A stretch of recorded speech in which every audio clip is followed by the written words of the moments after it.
ஒரு கப்பு பச்சை பயிறு எடுத்துக்கலாம். இதை கழுவி ஊற வச்சுக்கலாம். அதை கழுவிட்டோம். இதை நல்லா அழகாக வேக வச்சு நம்ம இந்த பாசி பயிரை எடுத்துக்கலாம். அப்படி இது வேகட்டும். கொஞ்சம் இஞ்சி எடுத்துக்கலாம். காரத்துக்கு எதாவது பச்சை மிளகாய் எடுத்துக்கலாம். இதை அப்படியே நம்ம ஒன்றும் பாதியமாக தட்டி எடுத்துட்டு திட்டமாக எண்ணெய் ஊற்றிக்கலாம். பாருங்கள், சின்ன வெங்காயம் போட்டு எண்ணெயில் வதக்கிக்கலாம். 10-15 சின்ன வெங்காயம். இன்னும் ஒரு கைப்பிடி அளவுக்கு பூண்டு சேர்த்துக்கலாம். மிளகாய் சேர்த்துக்கலாம். சின்ன வெங்காயம், பூண்டு, பச்சை மிளகாய் சேர்த்து அழகாக நம்ம இதை வதக்கிக்கலாம். ஒன்றும் பாதியமாக நம்ம அரைச்சி கொண்டு வந்த பச்சை மிளகாய் போட்டுக்கலாம். இஞ்சி பச்சை மிளகாய் சேர்த்து அழகாக வதக்கிக்கலாம். கூட உருளைக்கிழங்கு 2 உருளைக்கிழங்கு சேர்த்துக்கிறேன். 2 உருளைக்கிழங்கு சேர்த்துக்கிறேன். 2 கேரட் சேர்த்துக்கிறேன். 2 உருளைக்கிழங்கு 2 கேரட் சேர்த்துக்கிறேன். வதக்கிக்கலாம். இதை நல்லா கொஞ்சம் பீன்ஸ் நறுக்கி போட்டுக்கலாம்.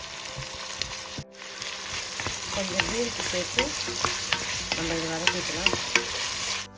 இதில் 2 முருங்கைக்காய் நறுக்கி சேர்த்துக்கலாம். கேரட்டு, உருளைக்கிழங்கு, பீன்ஸு, முருங்கைக்காய் சேர்த்துக்கலாம். பச்சை பட்டாணி இருந்தால் கூட பச்சை பட்டாணி சேர்த்துக்கலாம். வீட்டில் இருக்கிற காய்கறிகளை அழகாக நறுக்கி சேர்த்துக்கலாம். இது நல்லா அழகாக சும்மா ஒரு வதக்கும்.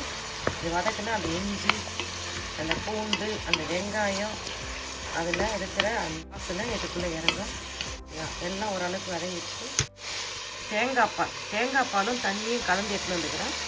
அதை ஊற்றிக்கலாம். நம்ம இதில் 2வது தேங்காய் பால். முதல்ல தேங்காய் பால் நான் கட்டி எடுத்து வச்சேன். இது 2வது தேங்காய் பால், கட்டியான தேங்காய் பால்.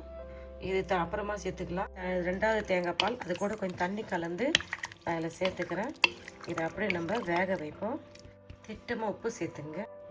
ஒரு 1.5 ஸ்பூன் உப்பு சேர்த்துக்கிறேன் நான். உங்களுக்கு டேஸ்ட்டுக்கு ஏற்ற மாதிரி உப்பு சேர்த்துங்க.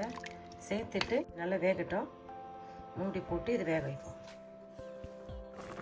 பாருங்கள், நம்ம போட்ட காயெல்லாம் எண்ணெய் அழகாக வெந்துருச்சு பாருங்கள். நம்ம வேக வச்சிருந்த பாசிப்பயிர் நல்லா வெந்த பாசிப்பயிரை நம்ம இதில் சேர்த்துக்கலாம். வெந்த பாசிப்பயிரை சேர்த்து இதை கலந்துக்கலாம். 2 டேபிள் ஸ்பூன் அளவுக்கு நெய் எடுத்துக்கிறேன் நான். நெய் மெல்ட் ஆயிடுச்சு. கொஞ்சமாக கடுகு தாளிச்சிக்கலாம். கொஞ்சம் சீரகம் சேர்த்துக்கலாம். கடுகு சீரகம் சேர்த்துக்கலாம். 2 காஞ்ச மிளகாய் சேர்த்துக்கலாம். கொஞ்சம் கருவேப்பிலை சேர்த்துக்கலாம்.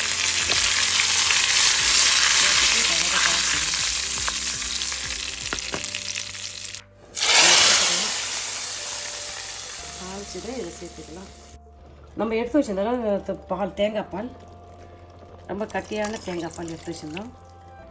அந்த தேங்காய் பாலை நம்ம இதில் சேர்த்துக்கலாம். இந்த சைஸ் தேங்காய் எடுத்து இன்றைக்கி பால் எடுத்து வச்சுக்கிறேன். முதல் பால் எடுத்து வச்சுட்டேன்.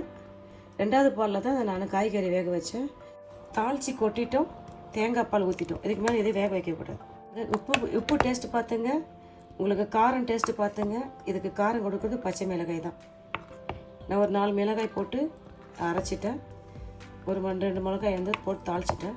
இது கூட அப்படியே கொஞ்சம் லெமன் ஒரு 10 ட்ராப்ஸ் போட்டுக்கலாம். வாங்க இப்போ நம்ம சாப்பிட்டு பார்க்கலாமா? வாங்க நம்ம சாப்பிடலாம். என்ன சூப்பராக கொத்தமல்லி தழை போட்டுக்கலாம். பாருங்க, என்ன சூப்பரான சுவையான அழகான ஆரோக்கியமான ஒரு ஹெல்த்தியான முறையில் திருநெல்வேலி தேங்காய் சொதி செஞ்சுட்டேன் பாருங்கள். திருநெல்வேலி மாப்பிள்ளை சொதி சொல்லுவாங்க, திருநெல்வேலி தேங்காய் சொதி செய்வாங்க. பாருங்கள் என்ன அழகாகுது. இது ஏன்னா எல்லாத்துக்கும் இடியாப்பம், சப்பாத்தி, இட்லி, தோசை, வெள்ளை சாதம் எல்லாத்துக்கும் ஏற்ற ஒரு சிறந்த டிஷ் பண்ணிட்டோம். நம்ம எல்லா காய்கறிகளையும் சேர்த்து பாருங்கள் என்ன சூப்பராக நம்ம செஞ்சிட்டோம். இந்த வீடியோ உங்களுக்கு ரொம்ப யூஸ்ஃபுல்லாக இருக்கும்னு நினைக்கிறோம். நீங்களும் இதே மெத்தடில் செஞ்சு பார்த்துட்டு நான் செஞ்சேன் இந்த திருநெல்வேலி சொதி எப்படின்னு சொல்லுங்கப்பா. இந்த வீடியோ பிடிச்சிருந்தா லைக் பண்ணுங்கள். உங்கள் ஃப்ரெண்ட்ஸுக்கும் ஃபேமிலிக்கும் தெரிஞ்சவங்களுக்கு சொல்லி என்னை சப்ஸ்கிரைப் பண்ண சொல்லுங்கப்பா. By, thank you. எந்தாங்க சாப்பிட்டு பார்த்து சொல்லுங்கள். நான் செஞ்ச திருநெல்வேலி சொதி தேங்காய் சொதி எப்படின்னு சொல்லுங்கப்பா. இந்தாங்க.